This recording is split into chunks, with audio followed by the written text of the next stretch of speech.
This is the Dollemore Daily, and I'm Jesse Dollemore. You know, to the other side, it doesn't matter when you say something like, what if so-and-so had done this? Especially related to Donald Trump. Donald Trump went on a years-long screed, whipping the base into a frenzy about Hillary Clinton's emails.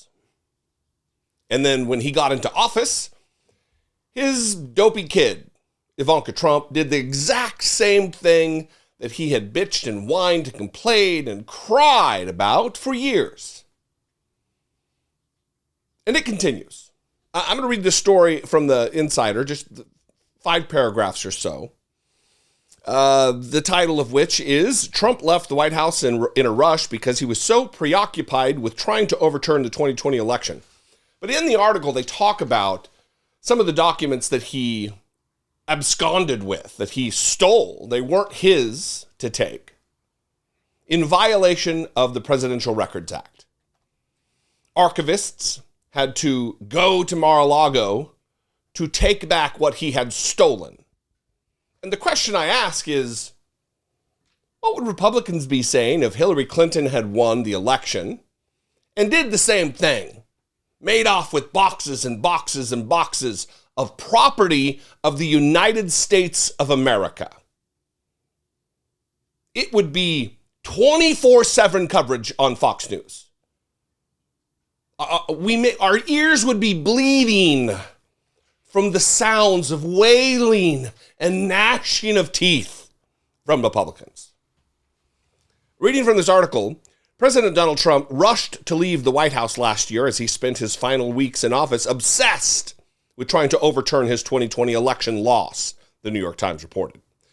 Several books on the final days of the Trump presidency said many of the president's aides and advisors had left the White House entirely or had largely checked out by the end of his term.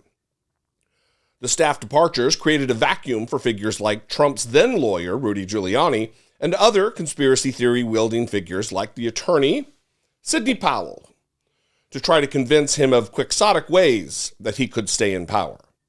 Quote, at the time, the Times wrote, the aides who remained were either preoccupied with helping him overturn the election, trying to stop him, or avoiding him.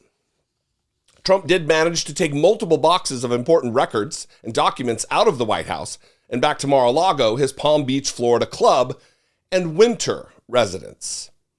His lawyers have been in negotiations with the National Archives for the boxes to be returned to the agency's custody. Now, again, the question must be asked, what would they be doing? If Hillary Clinton had made off with letters from foreign leaders, I mean, that's just an entirely separate issue. The fact that he was so enamored by letters from murderous dictators that he wanted to keep them. A la the reports from his ex-wife that he kept Hitler's speeches in a nightstand by his bed. It's all the thing of a bad movie, which is perfect for Donald Trump. Both the Times and the Washington Post reported Trump carted off over a dozen boxes of White House materials, records, and other items that he should have returned under the Presidential Records Act. The law requires White House officials to properly preserve official presidential correspondence and documentation like memos, letters, emails, text messages, and social media posts.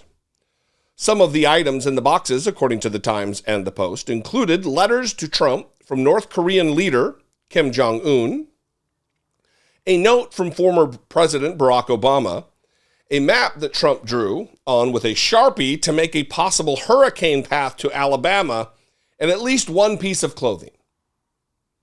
Not his property. But Donald Trump treated the presidency and the White House as though it was his, not the people's. He wasn't a public servant serving the American people in a noble cause. Donald Trump was in it for the grift. Donald Trump was in it to enrich himself by hundreds of millions of dollars over just the 4 years, which has continued in a frenetic fundraising pace right now, scamming elderly people out of their money with monthly reoccurring fees. Scum is what this is.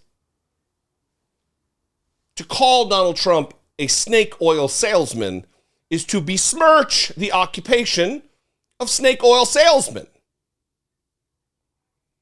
And Republicans are lining up to kiss his ass. In another video today, I'm going to talk about Kevin McCarthy literally running away from reporters in the halls of Congress while Mitch McConnell is getting way too much credit for something that he said. I say that because we need to keep our eye on the ball here. The reason I continue to talk about Donald Trump is his plan is to run for office again. Just because he's not president right now doesn't mean he's gone away. Like, I get emails and I read comments from people on here on YouTube who say, why don't you quit talking to him? He's gone. Let's move on. Let's talk about other things. If we ignore Donald Trump, we are bound to get him again. It'll be the same mistake we made in 2016, the same mistake I made in 2016 when I laughed about the prospect of a Donald Trump presidency. I was like, it will never happen. Hillary's got this in a walk, no problem. I was a dumb shit. And I'm not going to be a dumb shit again, at least about this. I'm sure I'll be a dumb shit again about something, but not about this.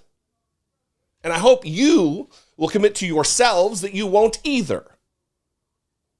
Because those who said they knew Donald Trump would win, no, they didn't. Nobody knew. Donald Trump didn't know. Keeping our eye on the ball is of utmost importance. What do you think, though? I'd love to know. You can call, leave me a brief voicemail, 714-576-4054. Of course, you can email me, daily@dollemore.com. Thanks for engaging with my content. Thank you for, as often as you do, liking and commenting and subscribing to the channel if you haven't already. If I'm one of those creators that just gets kind of delivered to you by YouTube and you don't subscribe, but you watch, so the algorithm still thinks or knows that you're interested, just subscribe. Click the bell so you get notified when I release a video.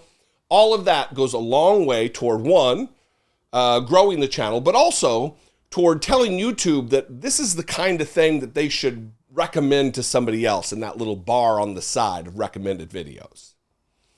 If I do something that you appreciate, if I bring you some value on a day-to-day or week-to-week basis, please consider supporting my work here on the platform. For as little as $1.99 a month, you can become a channel member by clicking the join button below this video, or you can go over to patreon.com/IDoubtIt podcast. Both those are fantastic ways to support what I do. Follow me on social media. I'm all over the place. I'm at Dollemore. I love you guys. I appreciate you so much, and I'll see you next time. Until then, be genuine. Take care of one another.